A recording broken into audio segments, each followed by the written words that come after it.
Смотри, этот удар происходит, потому что машина у тебя на самом деле хочет катиться вниз с пригорка. И есть небольшой люфт при подключении передачи. Как бы ты ни выжимал тормоз, он все равно будет, и включение происходит жесткое. Это не очень полезно для коробки, не смертельно, но не очень полезно. Как этого избежать?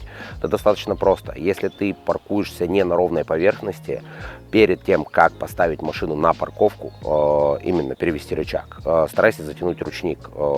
Если он у тебя не работает, срочно чини его, потому что это не есть очень хорошо.